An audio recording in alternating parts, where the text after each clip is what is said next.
Hi, Professor.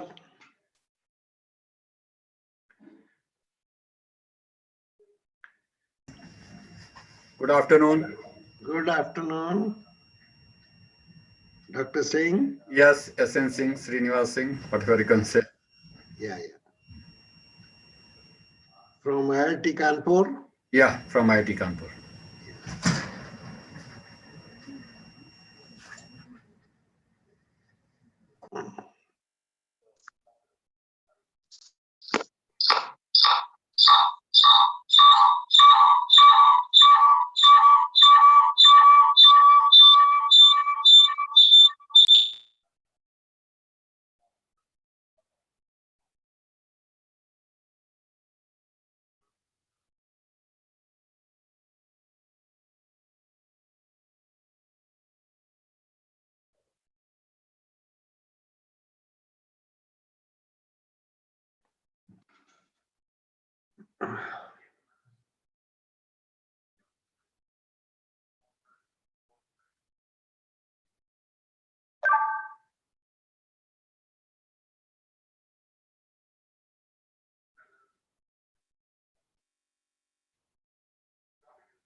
Puneet, Razdan साहब के उसमें कुछ आवाज आ रही है?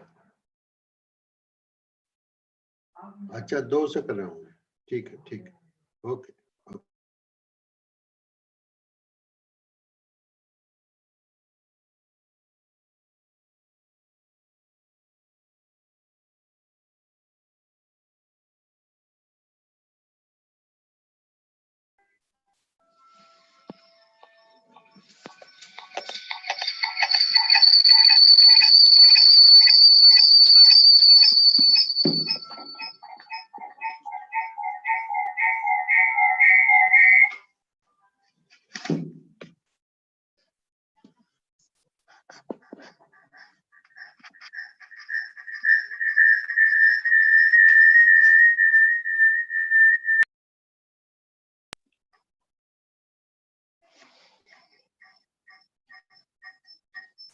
Noise, please.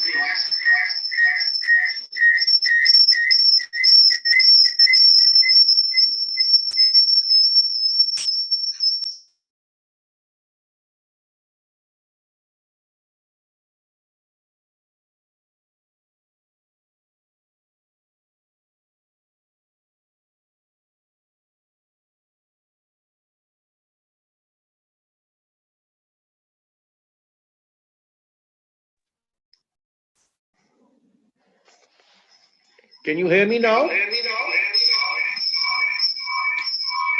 Yeah. Audio disturbance. Actually, this Anil Radhan Saab is using 2 systems. That's why it is creating problem. He has to use only one. And Is it better now?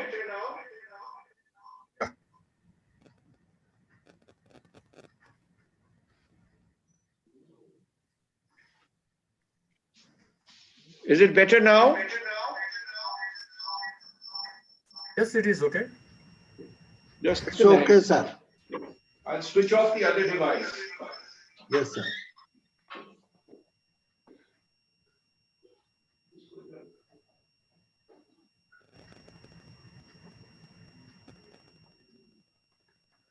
So welcome, Dr. Wolfgang. Is that okay now? Yes, sir. Perfectly I was okay. trying to switch on the other device. Right. We are ready to start? Yes, sir. This is the World Corporate Leaders Panel Discussion, Session 8, Smart Grid Digital Energy Transformation. Is chaired by Mr. Anil Rajdan, former Secretary Power, Government of India, and Chairman Energy and Environment Foundation. And he's chairing this session. Is a vast knowledge on smart grid, power, and others. Mr. Rajdan, please. Thank you very much, Dr. Garg. It's my pleasure to welcome this very distinguished panel on smart grid and digital energy transformation.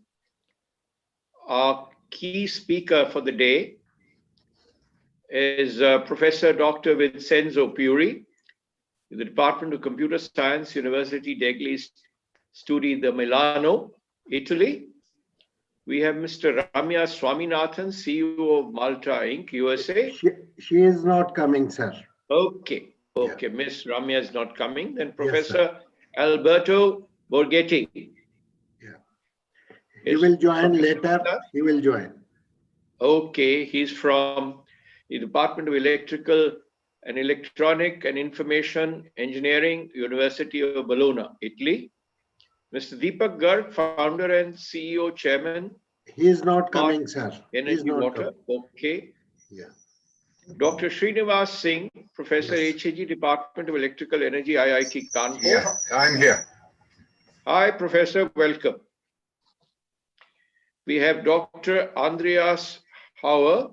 He was with us yesterday, Head of Division Energy Storage. If he's joining us today at the Bavarian Center for Applied Energy Research, Bern, Germany. Is Dr. Hauer joining us today? Yes, sir. Okay. Welcome, sir. And hopefully in this session, we shall get to discuss one of the frontier and I would say cutting edge area of smart grids and digital energy transformation, which I think is going to be the grid of the future. Because with diverse sources of energy input, particularly from renewables, and which could be intermittent in their input, we are treading into a territory which only I think a smart grid can handle efficiently. And that is where digital energy transformation comes into play. Because even in a grid as large as India, we have what is called POSOCO, Power Systems Control Organization, which is centralized. We earlier had state grids, then they became regional grids, and now we have a national grid. Because energy sources input cannot be uniform across all areas. For greater energy economy and utility and reliability, there is need for a total integration of the grid. And now with the diverse inputs coming in small and large numbers, we are almost in an era where digitization is a must. Digitization, not only as far as the inputs are concerned, but also where consumers are concerned. Because the consumers of tomorrow are essentially going to be prosumers, that is, producers and consumers. They could well be putting in inputs of solar energy or even wind energy, depending on their location. And they could well be supplying as well as consuming. And at the other end, the consumer, who has now become an essential part of the whole electricity business, joining the earlier triad of generation, transmission, and distribution, the fourth and the most vital pillar is going to be the consumer, both in terms of quality of supply and from the distribution end, ensuring controls from diverse inputs, where programming may have to be given in much smaller time slots than was hitherto known. In fact, in the Ministry of Power in the late 90s, when I was handling the desk of transmission, we were trying to introduce the concept of national grid and also an availability-based tariff. When the swings of the hertz used to be very, very strong, totally unimaginable and unacceptable today. We could almost deviate by 2 hertz, something which is impossible today, and we've managed to control it to very, very controllable and decent limits. Now, with such diverse inputs, the grid, as far as the input end is concerned, will also have to be a smart grid, digitally controlled, and also as far as the consumer is concerned, he may also have to be guided when there's a multiple supply option available to him, that which suppliers' energy he wishes to consume at that point of time, or at least within the given time slots, as multiple players can probably enter the grid in the digital era. It's a function which is beyond human control to be more reliable. And this is where digital technology will have to come in, and the consumer will also have to have consumer-friendly devices at his end, which can give him the choice and also possibly warn him. When I look at an era where tariff could also be related to his consumption, or I would say the frequency prevailing in the area, and he could be forced to shut down or reduce his load if the input energy is not equal to the consumption. These systems will demand very sophisticated control equipment, because any indiscipline, particularly at the consumer end, will certainly cause a danger to the grid. I think in this era of digitization, we have to be prepared for this change. And those who will not embrace this technology will, I think, miss the bus of a predominant multi-source renewable power injection into grids. Gone are the days of a steady, strong nuclear power, constant supply input, topped up with coal power, and only during peak hours balanced with hydro or some gas.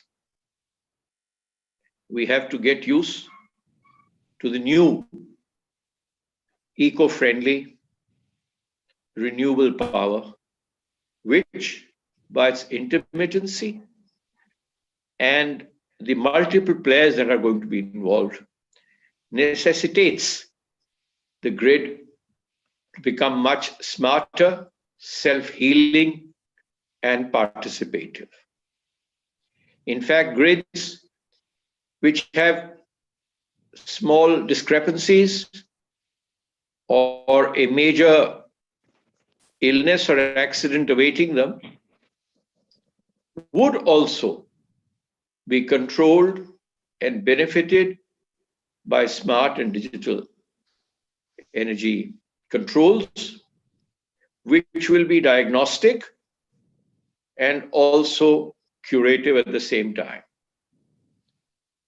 This is in respect of the higher voltage transmission as well as the low voltage distribution sector, where the health of the various components of the electricity transmission and distribution sector are also controlled and monitored through the smart grid. But we have today a very eminent panel with us, and I would request them to kindly enlighten us, beginning with Professor Dr. Vincenzo Puri, who is an authority on the subject. All yours, Professor. Thank you. Thank you for this very interesting and informative introduction.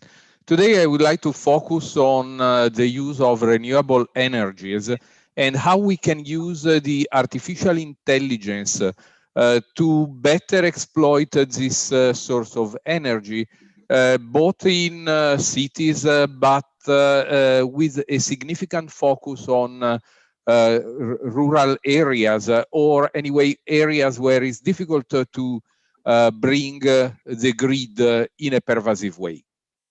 The goal of the research we have done and the area I would like to address today is to consider the photovoltaic systems and try to focus on the analysis and prediction of some relevant information for the management of this type of sources, focusing on how we can predict the maximum power point so that we can transform the solar radiation in the most effective way into electrical energy, how we can predict the need for maintenance in order to be sure that the energy which is arriving on top of the panel is actually able to penetrate in the panels and as a consequence to be transformed in energy. And finally, the forecasting of the amount of energy which is able to reach the surface of the panels from the sun. Having in mind all this type of information, we can actually make the best prediction about the exploitation of this energy source and consider the need, for example, for storage locally, energy storage locally, or a possible interconnection to the grid, or even possible selling part of the energy produced in one area to the others. But the goal, as I have quickly mentioned at the beginning, is to focus on the small plants, on plants which need to be managed and maintained by people who are not specifically trained. And this is why it becomes very important to be able to have a control system for the power management, which is based on information which are easily collectible, which are inexpensive. We want not to use expensive instrumentation in order to reduce the cost of installation and maintenance of this type of infrastructures. And we want to have a control system which is able to manage itself as much as possible in an autonomous way, complement so that it can be the entire system can be managed by people who do not have a specific training. As a consequence, we would like to rely as much as possible on public available data, which makes the collection of information of the energy arriving to the surface of the panel as cheaper as possible. And we wanted to have the ability of learning directly from the data, the specific model which needed to be devised for a specific installation, so that on this model we can build the control system in a much easier way. For this reason, we experimented the use of artificial intelligence techniques, and also for comparisons, we have considered not only the basic fuzzy and neural models, but we have considered also more traditional statistical models. The very simplest model is the k-near neighbor, so that we can associate to an unknown state the state of the majority of the samples in the neighborhood. We can use also a persistency model, which is useful to consider on short term the prediction for very slow changing processes. And we have then considered the proper, the more useful techniques for based on artificial intelligence for prediction. Fuzzy CMIN is one of these clustering techniques which allow actually to model the set of the status of the system in the neighboring area. The radial basis function is another modeling techniques, neural based technique in which we combine some kernel function in a linear way, trying to adjust the configuration of the kernel in size, position in the model, so as to capture as best as possible the intrinsic characteristics of the data that we are able to collect during the operation. The support vector machine for regression is another model in which we have again some Gaussians like as a kernel, like the radial basis function, but different from the radial basis function. Here we are looking to a global model covering the data set. Another approach, since we need to create a predictor, we need to approximate a function, is the feed-forward neural network, in which we try to represent the function that is embedded in the data.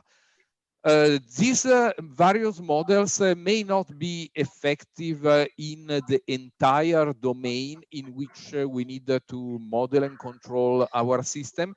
And as a consequence, in several real-world cases, we have seen that the mixture of experts is actually a more effective approach. So we have for each portion of the domain of the possible solution of the state of the system in which we need to work, we have a specialized function so that that will be the best for that specific subdomain. And then the collection of all models of all approaches will allow to cover the entire domain. And this is the mixture of the experts. And then we have a component in the system which will choose one or the other according to the specific area in which we are considering the system. And this approach will allow actually to extract the best from all possible models. And then we consider the traditional autoregressive with moving edge, average, the autoregressive integrated moving average techniques for modeling the system by using the statistical based approach. With this, we have tried to predict the behavior of our system in the three cases that I mentioned at the beginning. For the maximal power point, we know that the more we increase the current which is absorbed from the panels, at a given point, the voltage that can be provided is dropping significantly. So we need not to exceed too much the capacity of the specific panel in order to get the best transformation from the energy arriving from the sun to the electrical energy delivered to the users.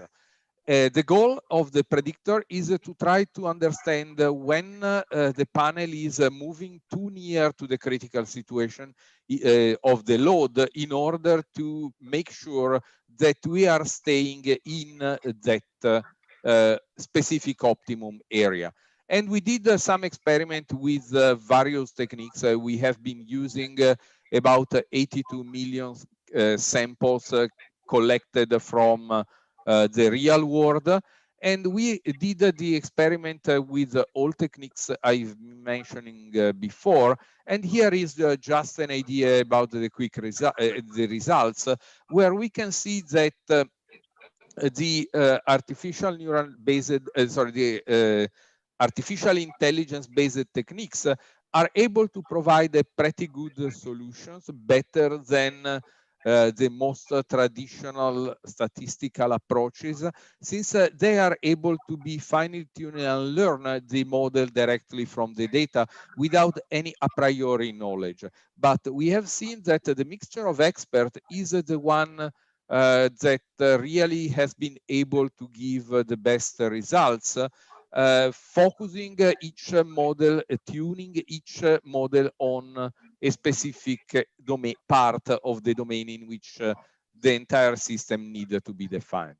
What we can observe is that the global models are able to give a pretty good approximation, but the large error are actually concentrated in a small value of the current, in particular for the small value of the current. And as a consequence, what we can do with the mixture of experts is to have a more accurate predictor in this specific area. This is why the entire system will be able to get a much lower error. In the case of the productivity loss due to possible debris deposited on top of the surface of the panel, we have been done, we did some experiment understanding how much dust can be deposited due to the limited amount of water cleaning the surface of the panel. And we have seen that also in this case, the artificial intelligence based techniques have been able to give the best prediction. In the third forecast is the amount of energy that actually is able to reach the panel from the sun. And for this, we have done experiment by considering the horizontal radiation as the estimate of the energy reaching the panel. We have been using some local prediction in order to compare the result that we wanted to achieve with the remote prediction. And we have seen that the remote prediction based on global radiation, actually taken from data made available from the public agencies, can actually be used in an effective way. We have used several techniques that I mentioned before, and here is the result where we can see that again, the support vector machine and in general the artificial intelligence based techniques are able to provide an excellent result. So basically in this analysis, in this research that we have carried out with some companies in Italy, we have been able to see that the artificial intelligence can actually be very, very useful, especially for the small plants, especially for the rural areas, or for buildings which are not managed as a larger section of the city. These techniques are able to provide a good support to create a low-cost monitoring and management system, which can be used also by non-experts. With this, I would like to thank you for your kind attention. Thank you, Professor. I would only venture to ask that 2 or 3 short questions. One is, I think what you have presented is a very beautiful model that can be used for probably for mini and micro grids, particularly for renewable energy. The other question is that can these devices or this technology be used after due integration for a From our distributor? experiment, I believe so. Basically, the idea was to create a local cell able to run by itself, but being able to be integrated properly in a much larger grid. I see. But it's a cluster which can be controlled, and probably that aggregator can supply to a larger grid. Absolutely. Or you see, in India, we have a scheme called the KUSUM scheme now, KUSUM, that really is for farmers to install small solar generation facility of their own on their farms and probably supply it to a small cluster around them to satisfy the needs of the cluster, if the surplus, after meeting their own needs. I suppose this device or this formulation that you've done, this technique, I would say, is probably useful in those small clusters or microgrids, as you might call them. What is the highest size to which you can deploy this technique? Is it also for the very large plants that a single generator can probably keep track of all his panels, Professor?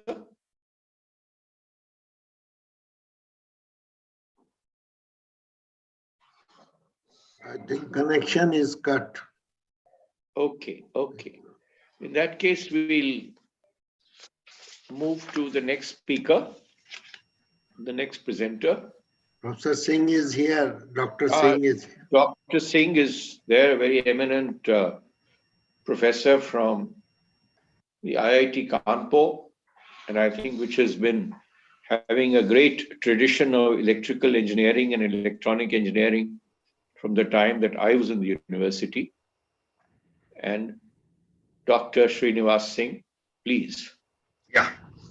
Good afternoon to everyone, and good morning to Vincent and those are the other part of globe, that is the West. But the panel talk is the smart grid and the digital energy transformation. So already the Razvan Saab told many things, and again I'll summarize. Then I'll come to the what are the challenges, what need to be done. Still, we are on the way to go for the digital transformation. And what are the issues and challenges that I'll be trying to address. No doubt we have done many research, various on the basically on the forecasting, whatever the vision was talking. We talked about the various power quality issues if you are interconnecting the renewable energy sources. And of course, the power system related issues of like WAMs and other things already we are associated with it. So the digital energy transformation basically influenced by the 3 popular technologies. One is first is the digital. And we know that digital is the Internet of Things. It was started in 70s, very limited use, but 1890s it is started certain pace.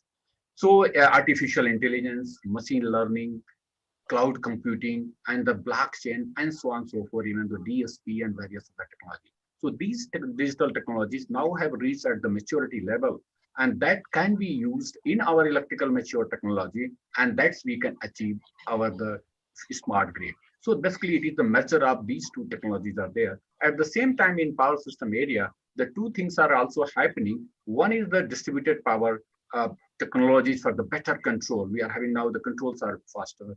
Earlier, the controls where we were very hesitant.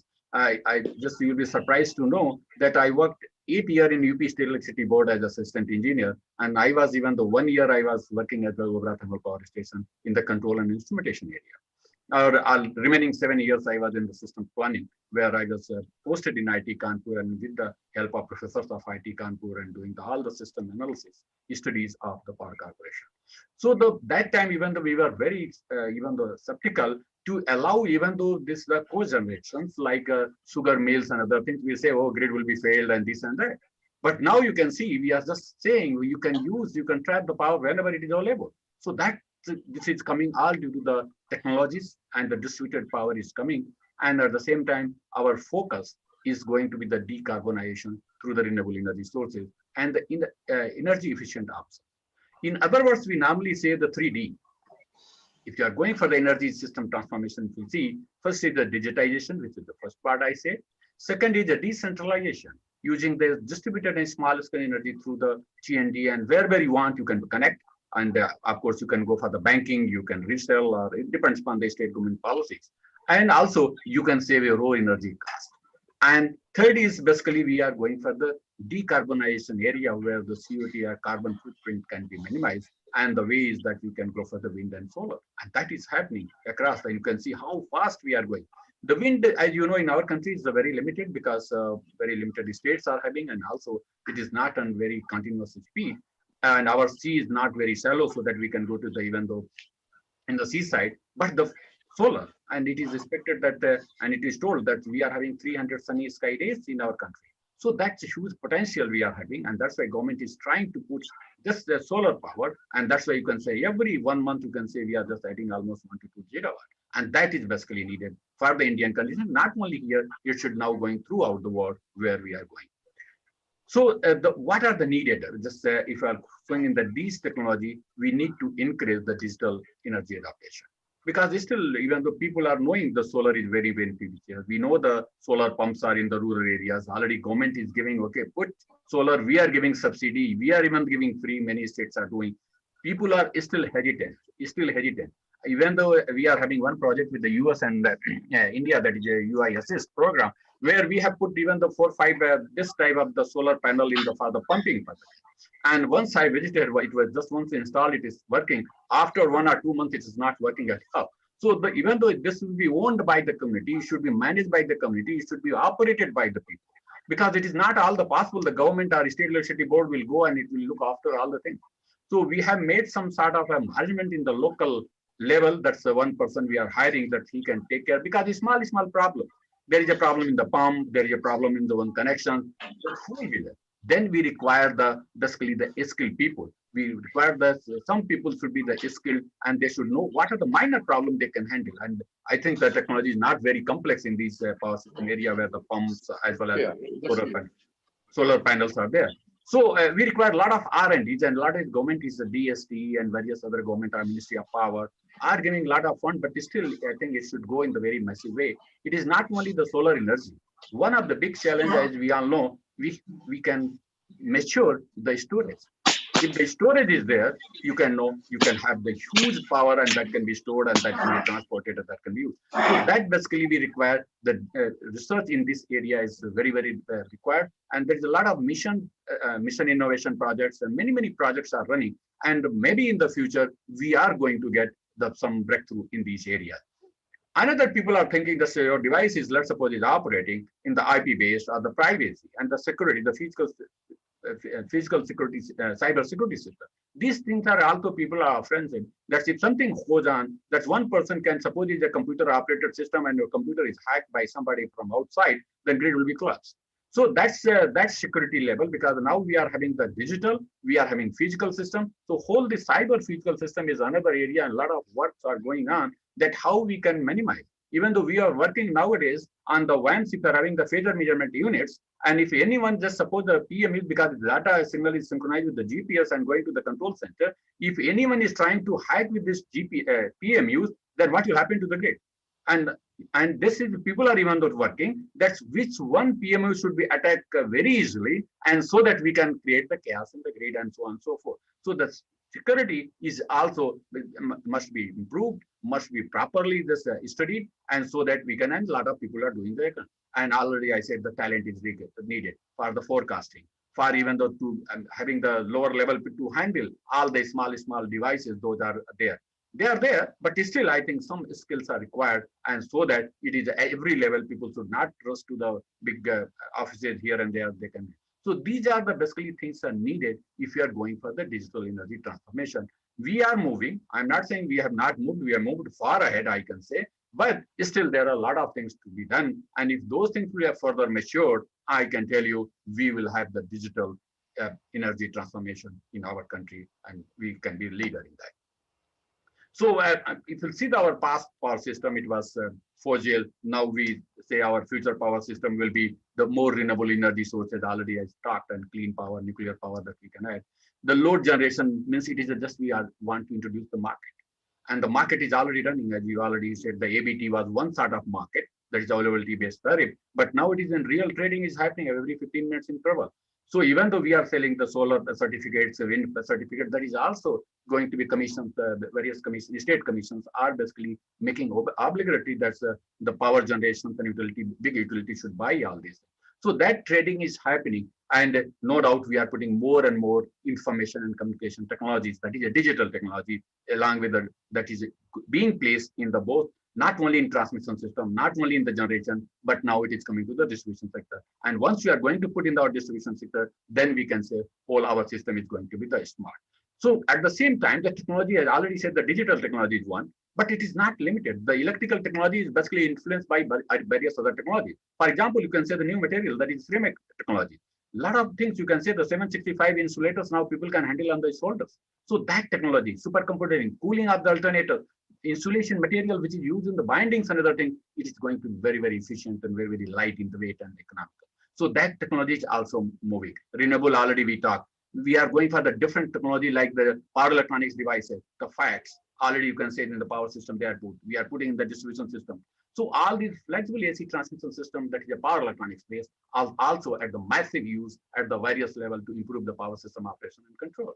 The DSP, digital signal processing, for handling all these things, sensors, ICTs, all these are basically, these technologies are maturing day by day. Maintaining security, reliability, and resilience of the large grid is our need. Already very rightly you said, we had in the before the 90s, we had the regions were operating.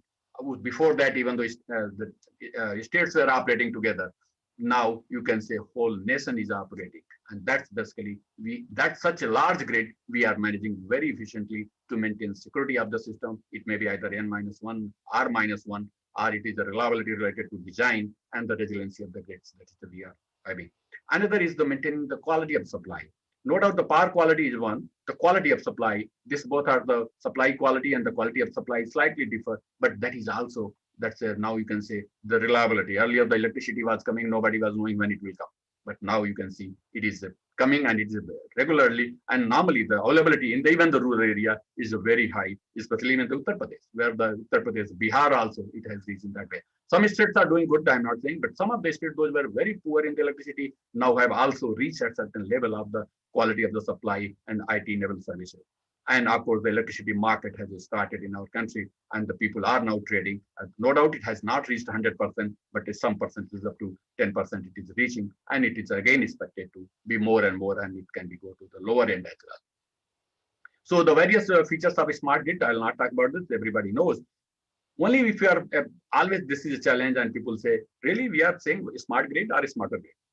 Because every time we are improving ourselves, every time the technology is coming, we are putting another technology. Again, we are making further. So always it is better to say, even though it is debated in IEEE also at various places, that's we are basically going towards the smarter grid. And every time we are improving our own grid with the different technologies. And those technologies are basically, once it is either cheaper or sustainable, or you can say mature technologies, they are coming. So you can say we are having wide area measurement system where we are having the PMU, phasor measurement units. And now you can say the recent grid, or maybe the Bombay blackout recently last month, which happened. Very clearly we saw what happened. And it is analysis part, even though that's your blackout, which was happening in the 2012, I was a task member for this whole what should be done. So it is for we were having the PMU in IT Kanpur, in IT Bombay. Based on that, you can see how the system is behaving. And that is basically for the monitoring purpose, but we can also go for the other purpose for control as well. We have to go for the full energy coordination. It is not only energy electrical sector, it is a transport sector. Now the EVs are coming. We should go for other like mechanical energy. Many energy should be coordinated, and government should have a very comprehensive plan so that our future grid should be the smarter grid, a proper utilization of energy management. Distributed already I talked, we should have a small, wherever the energy is there, we have to tap it and we have to utilize it. And that is the need of our. If you see the whole power system once it was growing, then it was the load was very near to the generations. Load and both were very close. Later part, the generators started shifting and far off due to the environmental and other concerns. And we started building huge transmission lines. But you can say again, the technology is reversing back. And we are now putting the loads and generation together. And that's basically, so always technology is changing its own cycle. And that's we are going in that fashion. Always we are talking green power. Many European countries are saying, look, we don't want even the power of thermal. We don't want power of this nuclear. We want the green power, and we are able to pay even the most expensive power as well. So that is basically needed. Security, reliability, green power. Now the awareness of the people has increased. That's why I say the consumer-driven, customer-driven value-added services. Just I remember when I was young, even though the supply was not coming, just to call when the your Mahabharata and this Ramayana was coming, people were putting the fire in the service station because if that time it was happening. Why?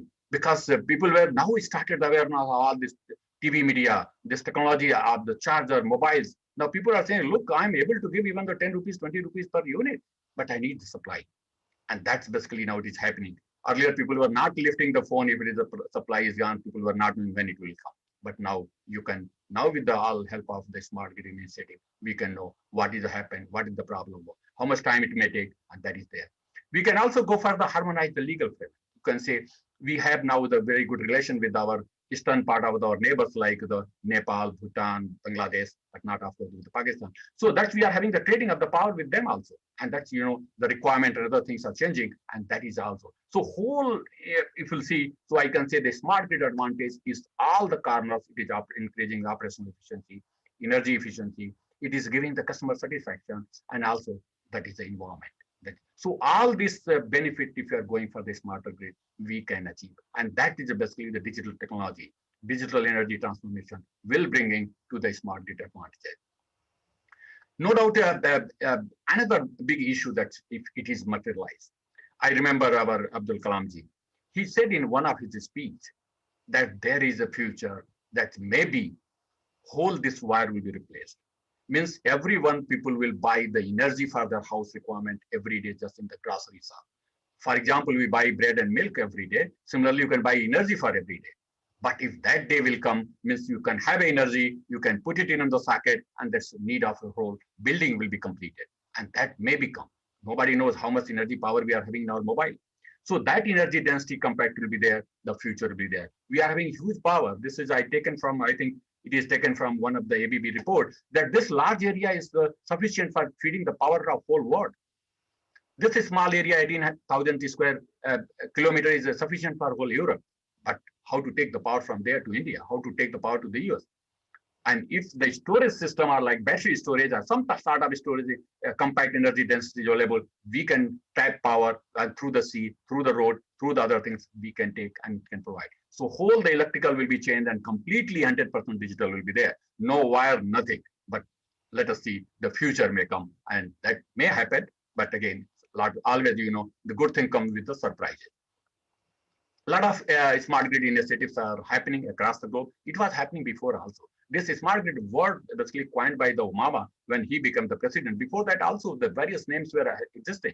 Some people were calling the intelligent grid, some were in the grid-wise.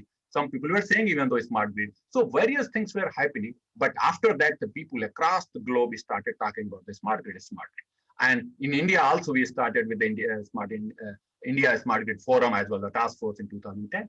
And that is basically the combination of the various people, although that involved public, private, and academic, are in this grid forums and the task force to monitor the initiative.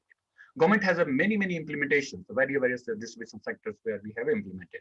And you still, even though not a smart grid, government is saying go for the smart city. And in smart city, the smart grid is one aspect. So it is a smart transportation, a smart sewer system, a smart communication, is smart. Everything is smart in that. But only the government is not thinking how to make the people smart in that. Because if everything is smart city and the people are living in the donkeys, what will happen. And that is the mindset, that's the society, the ethical value, all the things are happening. Go somewhere, you'll find the tube light, people are just matching it. So all that is going this there. These things are very, very good. At the same time, you have to educate the people. You have to make a good citizen of the country. And that will be the true sense of the smart city project. And if that will materialize, I'm sure you will see the India will be another across the globe. So the various challenges that already I said, that's I'll be discussing.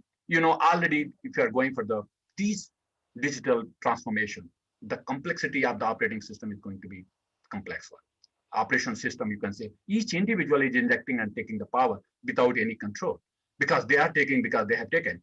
Loads are earlier also they were taking, but generation, everyone is injecting, sometimes not injecting. Sometimes if the grid is a disturbance, suddenly there is a 5,000 or 10,000 megawatt power is gone. And this grid operator, PASOCO, how much they are handling and how much stress they are. So we require a lot of things to basically make the system. No doubt these intelligent devices, electronics, IEDs are there. Based on that, we are having all this SCADA and other things. We are managing and we will manage. So that's the complexity is there in that sense. Whole this smart grid is a business oriented. Here, everyone wants to take the money from the market. Nobody is going to serve the society because nobody open this business for the society welfare. So it is the business once oriented is there. A lot of the failures, a lot of maintenance of the lines, other things are basically as a jeopardized. People are only trying to make the market. So the business oriented should be controlled by the government properly so that proper rules and regulations are required so that people should not exploit the system and that can be make the better one. Large data handling, as I can say, each generators are injecting all the time. And that should be noted at each point. Because if the tariff is the time of use tariff, every time the tariff is changing, then you have to have all the data. And no doubt the Google, IBM, they have also entered in this smart grid initiatives because they are, even though these EV companies, even the manufacturing companies, the car companies are also coming in the smart grid initiative. So that is basically the huge data handling, there's security, there's the information, all the things are we have to work out in a very secure, slowly, no doubt we are moving, but still these are the challenges at the same time we have to tackle it. We want, even though ICTs, you can see even though a lot of distribution system, I have seen even the Pondicherry, many other city I've gone, many data are not coming due to a lot of problems. People have used all the WAN, LAN, or maybe the Ethernet, or maybe the Zigbee, or whatever they are using. We have to not foolproof. A lot of problems are there. A lot of even interruptions are there. So that we require a very cheap and economical. No doubt mobiles are very cheap, but at that time it is not that cheap that we want. So that is also there. Forecasting already talked by Vincent. We have to now, earlier we were forecasting only load to manage the grid. Now we have to manage forecast the price. We have to forecast the wind. We have to forecast the solar. We have to forecast the ancillary services. And all this together are interrelated. So that forecasting is a very, very challenging job. Some are the nature dependent, some are the man dependent. And this you can see if these things are combined together, how complexities are there. And people are still working. I'm saying we have reached a very significant accuracy, but still we need much more in this area. Demand response. If the prices are changing, consumer will try to change their shifts here and there. Although in our countries are not there, but in various countries it is there. Only the higher level people in our countries are only responsible for that. So that will happen. Then how to make the market to use them. And that is basically the redesigning of the smaller market. One is the day-ahead market at the traded at the high power, but we can go for the lower power also. Ancillary services market. All these things are basically there, but in that sense, it's required the rethinking. Fast tools, integration, power quality. They are injecting now the power electronics devices. These are basically all these renewable energy sources are interfaced with the power electronics devices. And since these are the power electronics devices, then the power quality is another challenge because they may introduce the interharmony. Your FFT, the flow meter may not give the proper information. Though your TSD, ISD, all the things are basically now one of the concern that is going to happen. Already we work a lot of that in power quality issues to estimate the interharmonics along with the harmony. There is a lot of area of challenge. So I'll conclude with my presentation that for the successful implementation of smart grid and the digital technology, the forecasting, adaptive market management, feasible interconnection and the grid codes are required. We have to large deployment of microgrids, WAMs, distributed energy sources in the network manner and proper controls are required. We can also go for the operation and control is no doubt complex, but the enormous, the R&D activities, training activities, demonstration effect, another thing is stakeholders of academia, industry, government, and other activities come together and to make our future bright and the digital energy. So with this, I'll say thank you very much.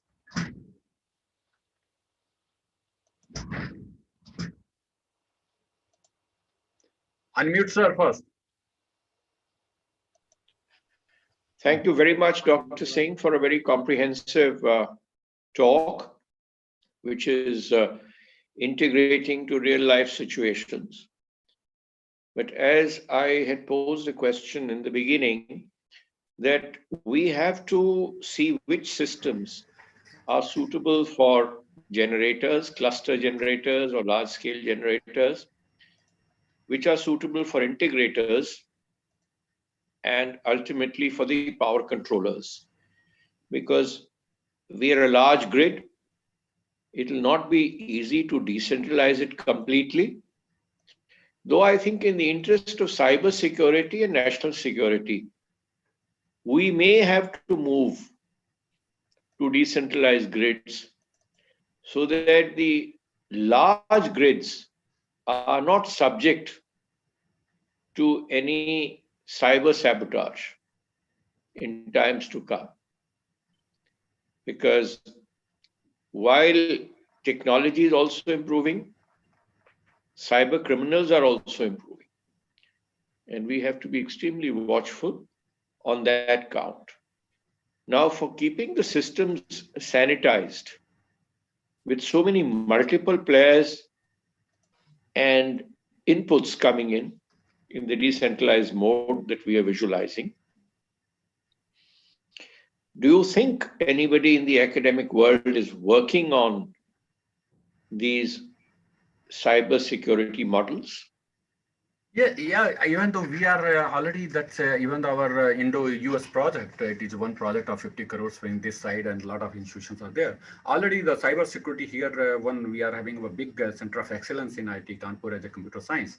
This one person is there, and we are working with them. He's going for some models. So that's we are doing, but still they are working the cyber security in the different one. We want the cyber physical security, and people have not reached up to that level. I still believe a lot of things to be done in this area.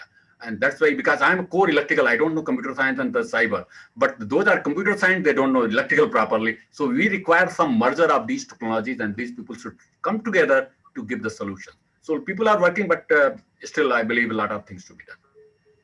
Because you see, in the warfare of tomorrow, cyber attacks and attacks on power distribution centers. Right. This is a huge area of vulnerability. Yeah. And we have to be very careful on that count. Yeah. Because as life is becoming more digitized, almost all functions are going to be dependent on electricity supply and electricity backed. That's true. Just as we are talking right now. So it's not only waves, the electrical waves. And if somebody interferes in them, then I think he can cause harmonics of a different kind. Yeah, that is a totally different, of course. Yeah. But I would advise you that you would, I think, be well benefited both institutions like IIT Kanpur and the Central Power Research Institute based in Bangalore, CPI. Yeah, I know. Yeah. Which you see had beginnings as a test lab, but they have to diversify into much broader areas. Yeah. Thank you very much. Thank you, sir. Dr. Garg, do we have another of our listed speakers online? Yes, sir.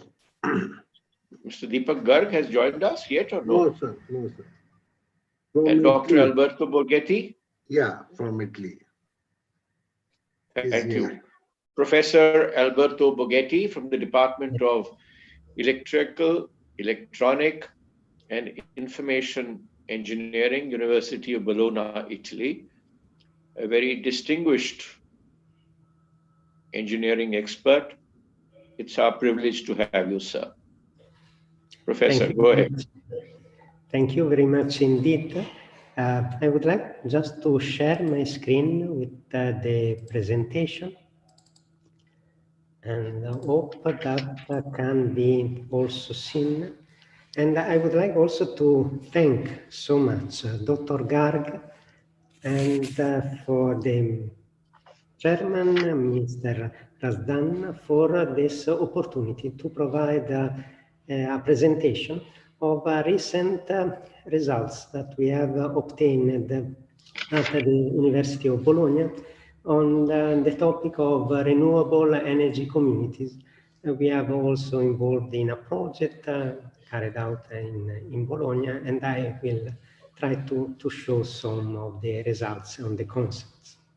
So the title of the presentation is Renewable Energy Communities, and you see here the name of the people that are the main contributors for this research at the University of Bologna. My colleague Carlo Alberto Nucci, Fabio Napolitano, Fabio Tossani, and the PhD student Camillo Orozco.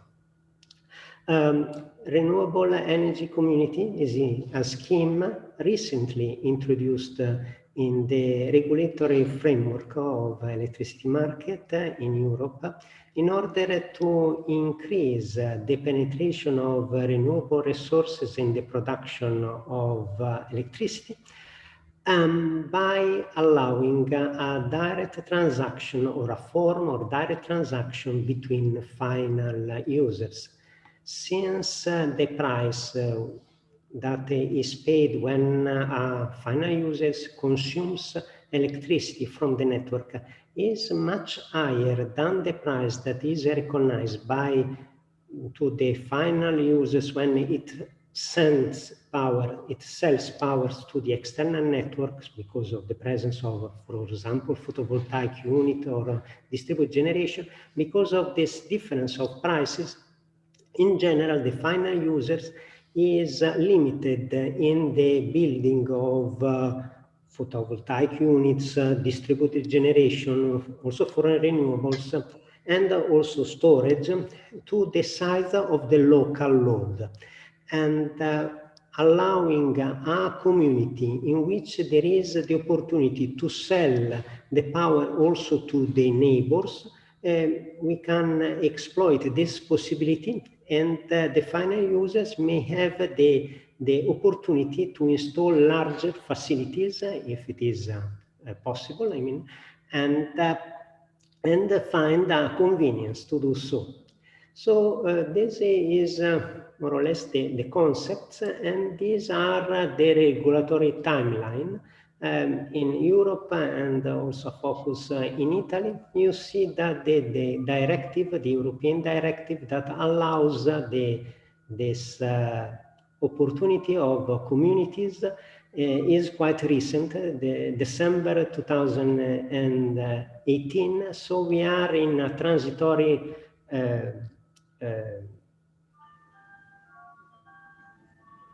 period that will end on June 2021, in which every country implements the specific rules for the local markets. And in particular, you see here the indication of the rules by the Ministry of Energy and the Energy Authority in Italy.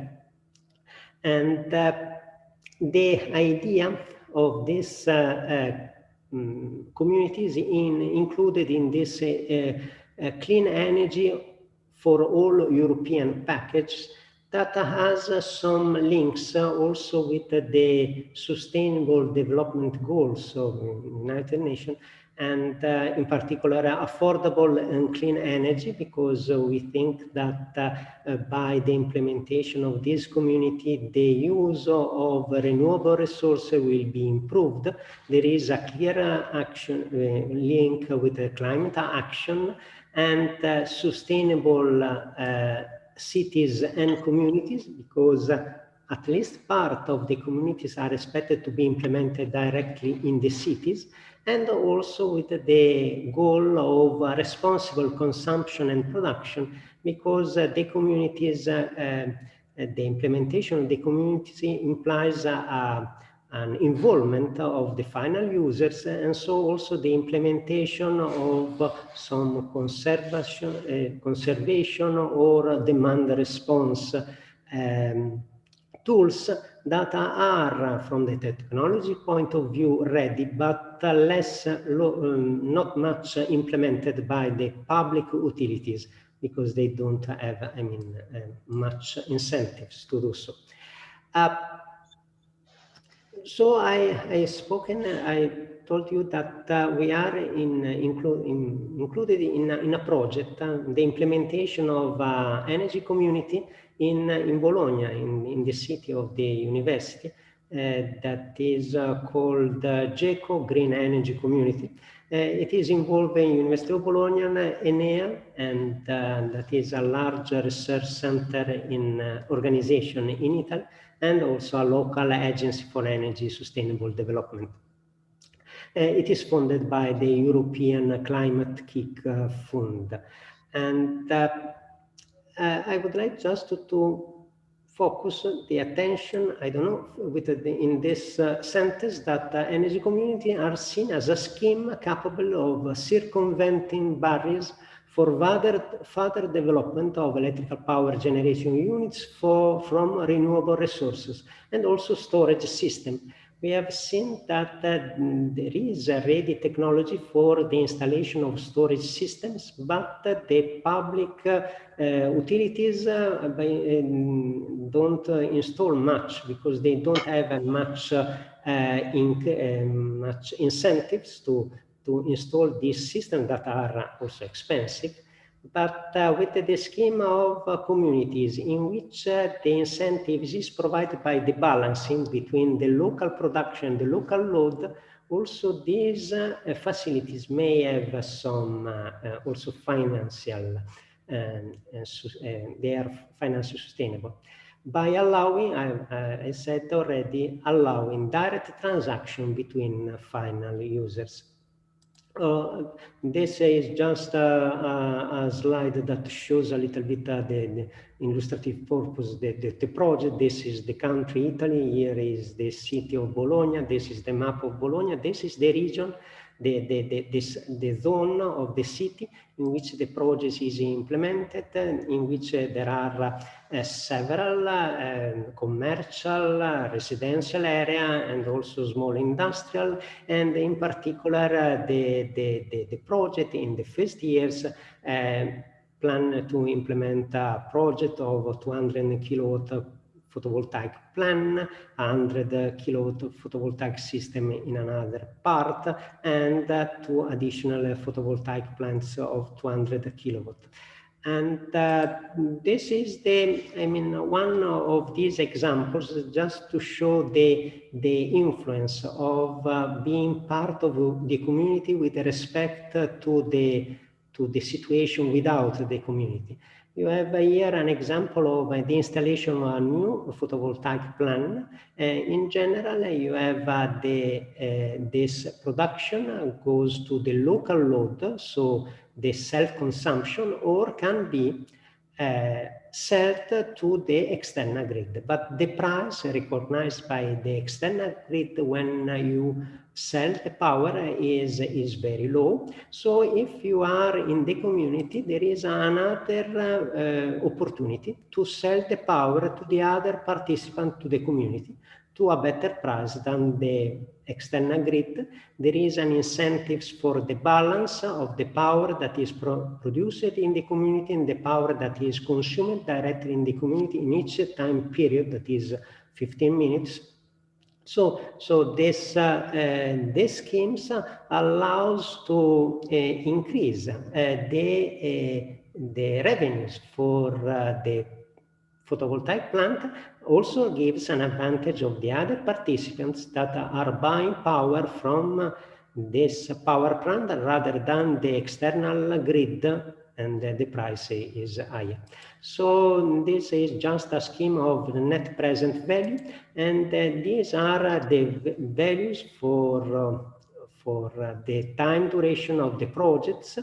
and 15 years. And you see that if you have no community, so 0%, the first row, in order to have a green value, so a value that gives a positive net present value, so finance and sustainability of the project, you need a self-consumption more than 50% or 60%.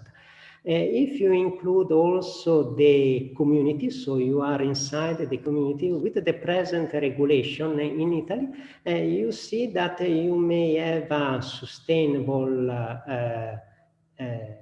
project even with 10% only of the self-consumption, because you have a large amount of consumption by the other partners, the other participants in this community. So the larger the participants in the communities, and the bigger there is also the net value. The project obviously includes two main objectives. An advanced metering infrastructure in order to monitor, therefore manage the electricity consumption generator in the community in each time period and in each instant, and also introduce and assess the different optimization and management tool. So you see that there is a control system in which there is a planning, the head that includes the forecast for photovoltaic, energy prices, or load profiles, intraday algorithm, and also real-time control, in particular for the battery energy storage inside the community. So this concept of renewable energy communities includes different aspects.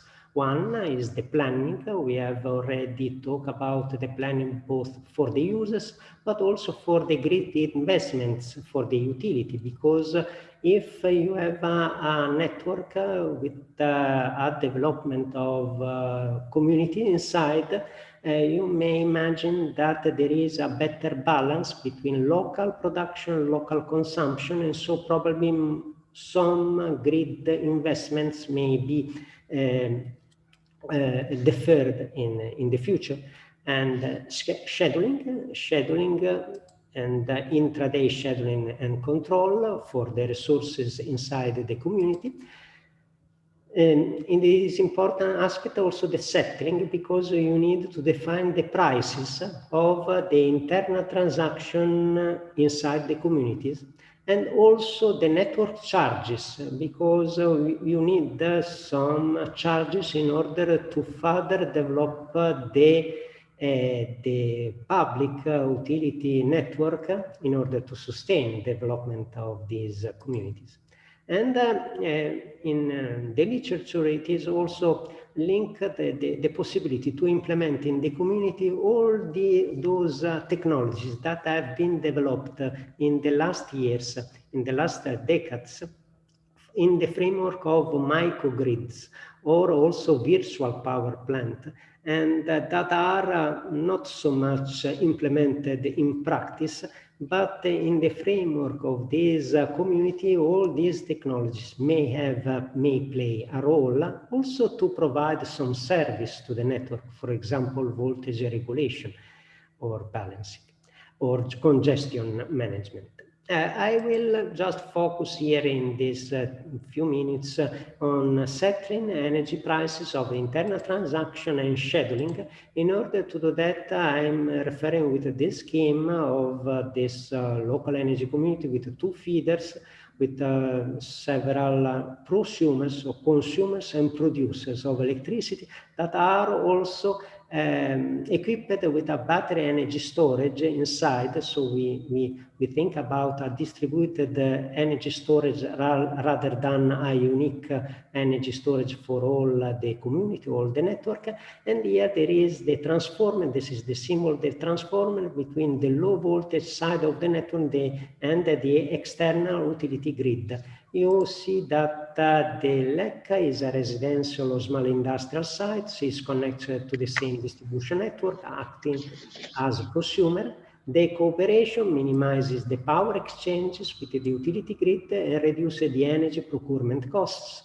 And the scheduling optimizes the operation of the battery energy storage and also the other distributed generators in agreement with the electricity billing procedure. The electricity billing procedure is based on the measure and the meters at each prosumer, so bi-directional meters, but also to meters that it is an interface between the local energy community and the utility grid in red. So the billing scheme can be seen simply as at each interval, the local energy community buys energy from the utility grid. The relevant cost is allocated to each consumer proportionally to the consumption, the same also for the production. And for the direct transactions, each consumer is also charged for the energy bought from the producers of the community, from the other producers. The corresponding revenues of the producers is estimated proportionally to the contribution of the single producer to the total production of the community, as in step B. We need to calculate the prices. So in order to do that, we have implemented a model. Indeed, we have implemented the model in two forms. So one, a centralized approach in which there is a centralized controller that solves the optimization problem for all the day. This is a day-ahead scheduling. And also in a distributed version that is more probably likely to be implemented in the community because it preserves the privacy of the information and also allows the scalability of the optimization to a large number of participants in the community. So the centralized approach has an optimization that is just the reduction of the costs. So you see that these are the costs, the price times the power and the times that, so the energy for all the day, and minus the revenues when you sell power to the external grid. So this is just the minimization of the cost of the exchanges with the external grid. There is a coupling constraints that when you allow the transaction between the prosumers, you have that the power that is sold should be equal to the power that is bought. And there are also several constraints for all the prosumers and so on. The distributed version is this one, in which the optimization is not unique, but there are many optimizations for all the participants. Each participant reduces the costs for the exchange with the external grid, but also the costs when it buys from the other participant of the community. These lambda are the prices of the internal transaction. In this method that we have implemented, alternating direction method multipliers, there is also an additional terms that is this one, that is improving the convergence of the methods. So the optimization is an iterative procedure that converges in few iterations. Obviously, there are also the other constraints for all the prosumers. So this is just a figure that tries to explain, to illustrate these iterative methods of the distributed procedure in which there is an initialization of the prices at the beginning, and then each prosumer carries out the local optimization. At each iteration, we calculate the errors of the powers that is sold in both, or also the variation of the decisions. And on the basis of this, we update the prices of the internal transaction. And this mechanism stops when the errors in the constraint is lower than a predefined tolerance. There are also some peculiar mechanisms in order to improve the convergence with this parameter rho that is updated, taking into account the variation of the decisions at each iteration.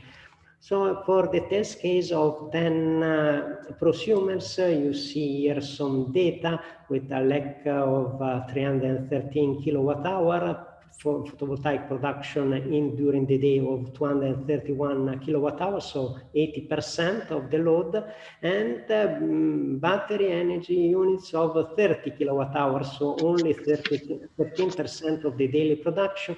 You see here just the input data of the load profiles during the day, the profile of the forecasted photovoltaic, and also the prices on the exchange with the external network. These are the price when you buy from the external network. The price when you sell to the external network is just half of these values. These are the data that we have considered in this case for the area of the photovoltaic panels and the size of the batteries. And the results are interesting because we see before all that the two approaches, centralized and decentralized approach, gives practically the same results, also for the calculation of the losses inside the community. And there is an advantage for the community because the total procurement cost is around 11% less if you don't have a battery into the community, and 16% less if with the batteries, with respect to the case in which the internal transactions are not allowed, so the community is not implemented. And also this slide shows the price calculation of the internal transaction. In blue and in red are the prices when you exchange with the external grid. And the dots, the black dots, are the prices of the internal transactions between the prosumers inside the community. You see that without the batteries, the prices are aligned with the P-buy and P-sell.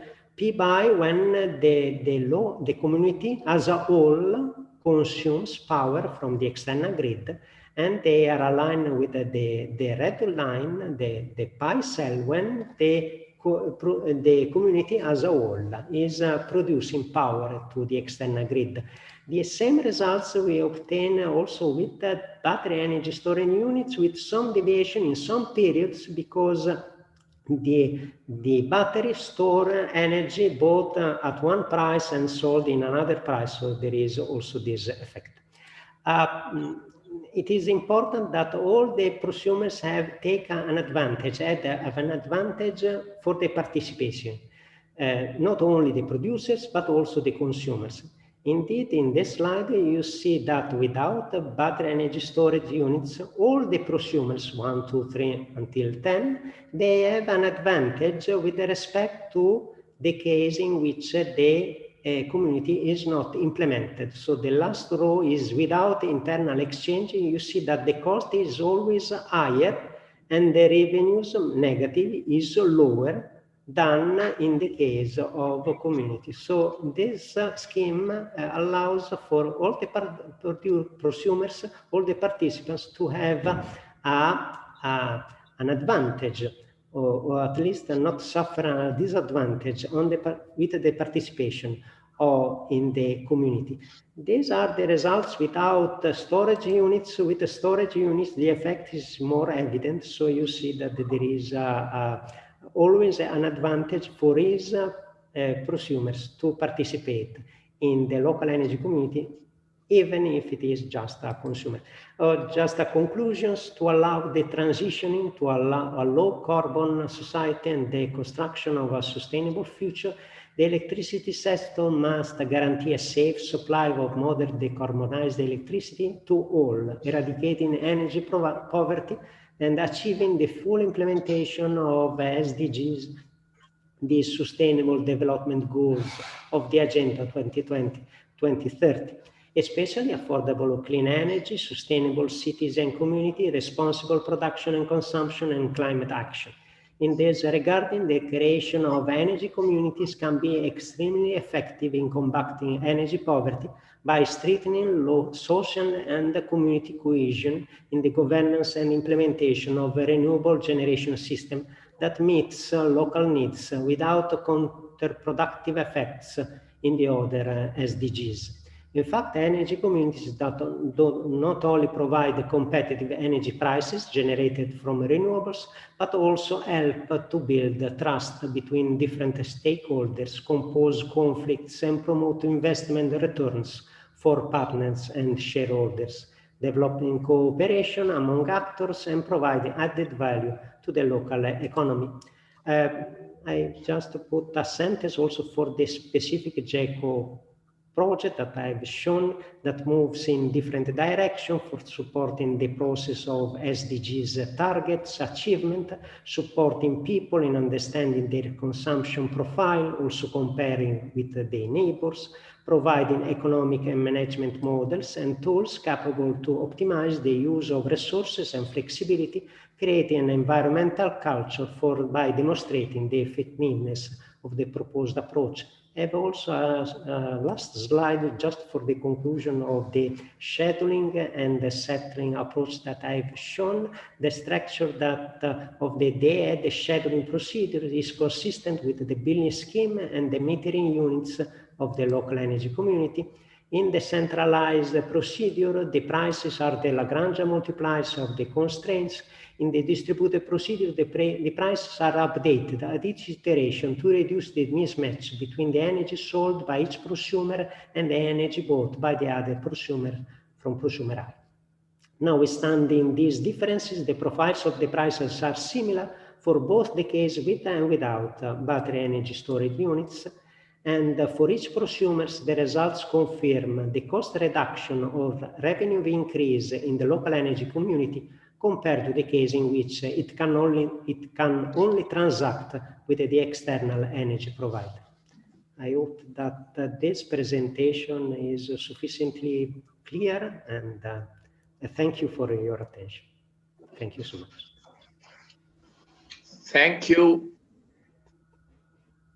Thank you very much, Professor Alberto Borghetti. That has been a very, very practical presentation, and something I think which is going to be the future of mini grids or microgrids. And without these scientific mathematical models that you have evolved, I don't think we can make commercial success. At the moment, we are only talking of technology.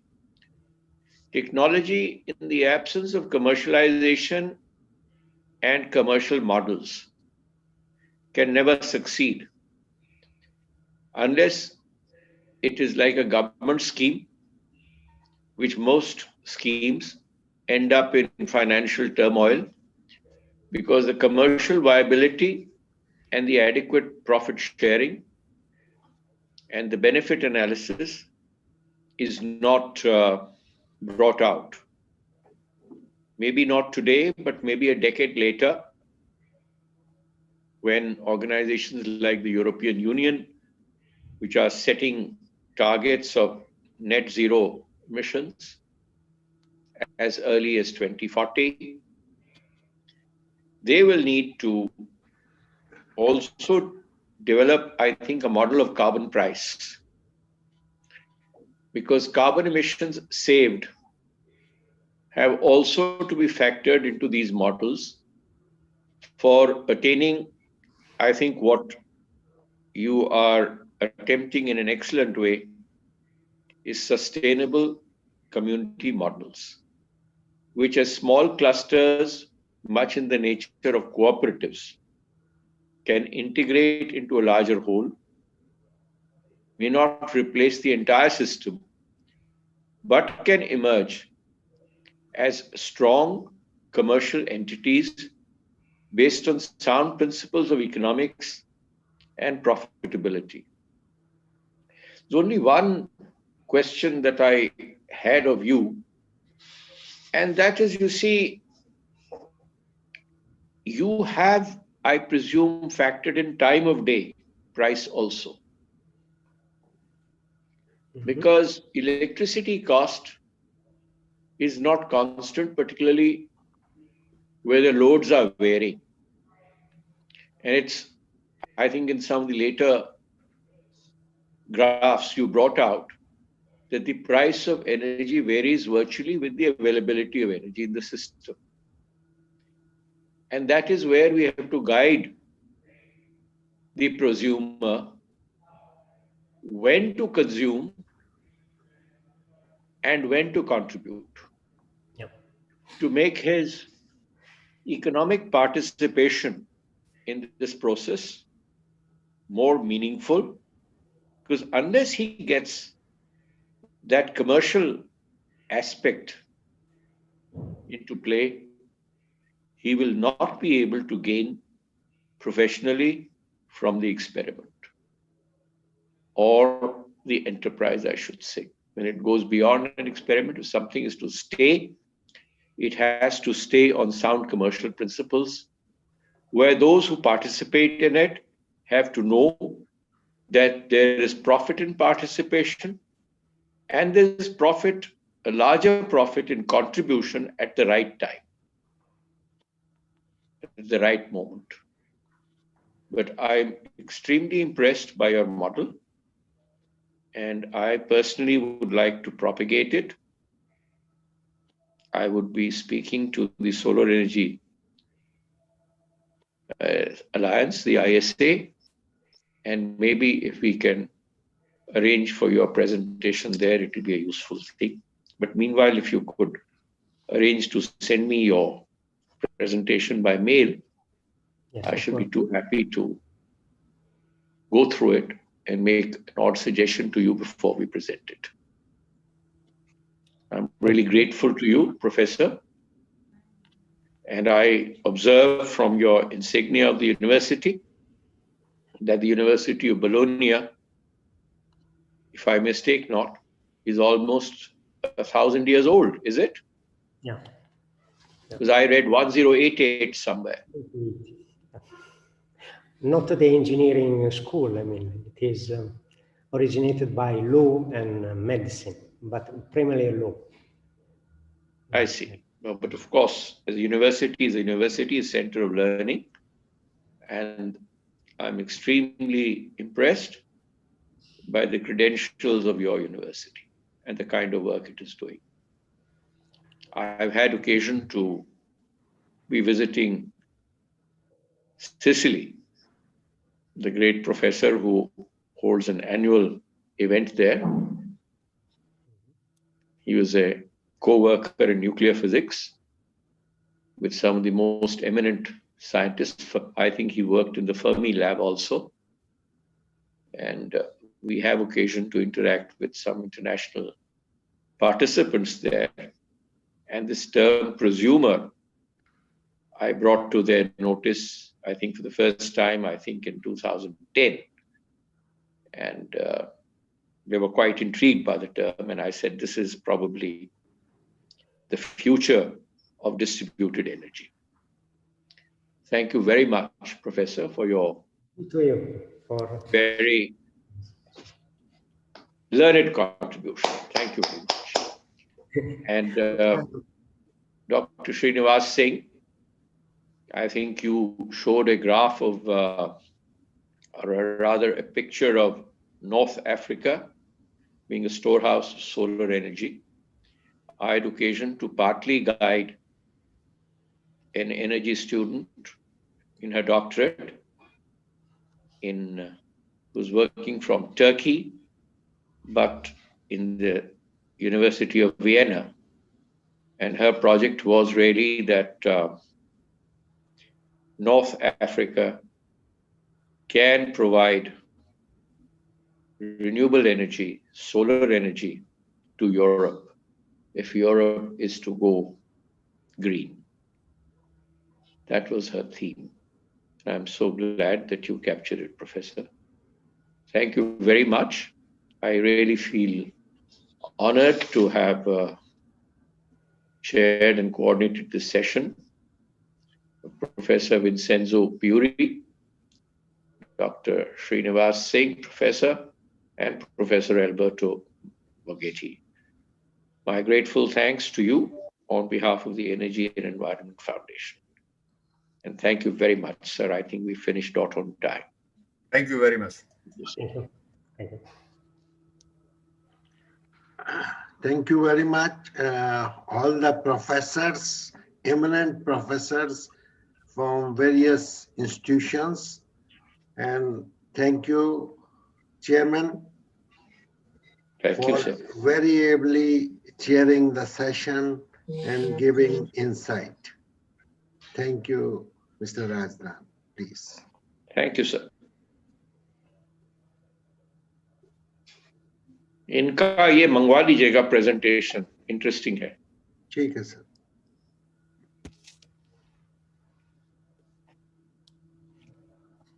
या ISA को देंगे जी। Next session जो है वो बंदोपाध्याय साहब chair करेंगे। हाँ, वही मैं देख रहा हूँ प्रोग्राम में। Anyway, well done. वो है sir. Thank you. Okay sir, thank you. Professor Bandyopadhyay, you are here. You should have a cup of tea. Yeah. Good evening, Professor Bandyopadhyay. Yours is a mute. Dr. Upadhyay, yeah. It's okay. Good evening. Good evening, Bandyopadhyay Saab. How are you? Great to. I'm okay. How are you, sir? It's cold. I'm well, thank you. It's cold today. Yes, it is a very cold day today. I think it must have snowed on the surrounding hills in Himachal and Uttarakhand. Because Chandigarh was also extremely cold. I got a call early in the morning. And windy.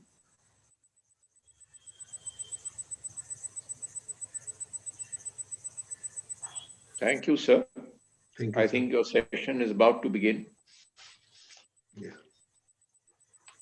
Okay, so Dr. Garg, at 6 o'clock our session?